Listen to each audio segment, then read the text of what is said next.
Ndabahaye amahoro mwese mukunda imico n'akaranga vy'Uburundi, izina ry'uwanje ni Feliciano Bankunguka, muramenyere mu kiganiro Nyibutsa Akaranga gica ku muhora wa YouTube kuri Nyibutsa Akaranga TV.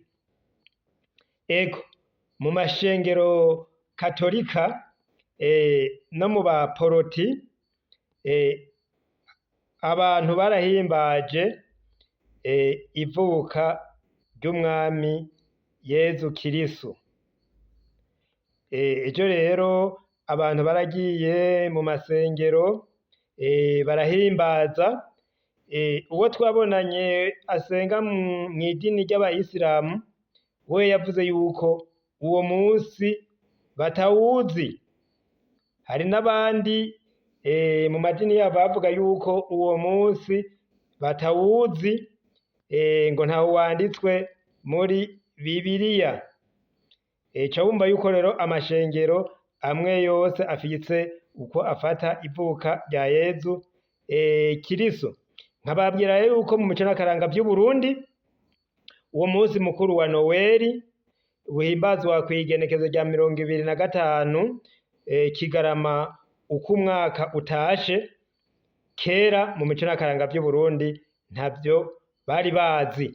Uwo musi mukuru ntiwari uzwi. Igihe nk'iki umwaka uriko urarangira, muri bino bihe haba hageze guhimbaza umunsi mukuru w'umuganuro. Aha rero niho haba hageze ko bahimbaza igihe co kurya umwaka. Ubwo rero naco nyene kikaba kiriko kiregereza, ikazoba ari itariki imwe y'ukwezi kwa mbere.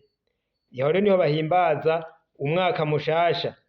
Ico gihe rero bakurikiza urutonde rw'ubu rw'ingene imyaka igenda irakwirikirana, nayo hambere hoho mu mico y'ikirundi ivyo guharura ntivyari bwaze, ariko baragereranya yuko umwaka uhera ubu. Muri iki kiringo rero niho hari hageze kurya umwaka. Kurya umwaka rero vyaraba mu miryango, bikongera bikaba ku rwego rw'igihugu. Ku rwego rw'igihugu rero umwami niwe yatanga umwaka, mu gihe mu muryango ariho hatangwa umwaka. Iryo vuka rero rya Yezu Kirisu mu mico n'akaranga vy'Uburundi bagisenga bacije ku mwami Kiranga, uwo musi mukuru ntiwari uriho, ntibari bawuzi. Wazananywe rero n'ibi bitabu vy'ubu bita Bibiliya. Uku gusenga k'ubu basoma ibitabu niho havuyemwo ababona yuko hohimbazwa uwo mwami w'abami Yezu Kirisu.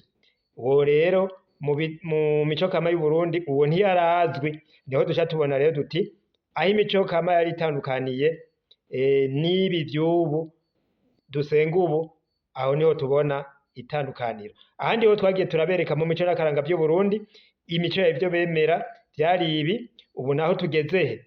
Nuko rero turavye rero ubu aho tugeze nuko abantu benshi bari mu madini ya katolika n'ayandi y'abaporoti bahurumbira guhimbaza uwo musi mukuru wa Noweli.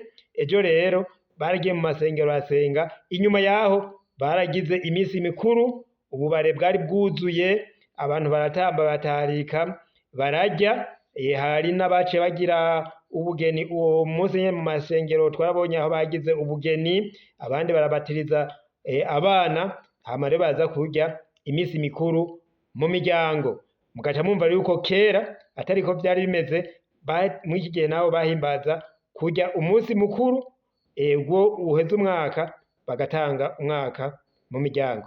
Nuko rero mwese mukunda imico n'akaranga vy'Uburundi, abemera uwo mwami w'abami Yezu Kirisu, turabatahije tubipfuriza kumererwa neza mu bihe turimwo. Mubande muryoherwa. Abatemera nabo iryo vuka bafise ikindi bemera, ariko bose baba bemera Imana ituroranya mu nzira imwe, igomba yuko tuyikorera maze tugakora ivyiza. Ariko uca usanga mu mico kama y'Uburundi naho uko Imana yagomba kwari gukora ivyiza, ico bakora kwari ukuguma iyo nzira barondera ingene batova mu nzira nziza, babona ko Imana ari ukuyikorera kuko yo yari rugira byose, aho rero niho duhuriza.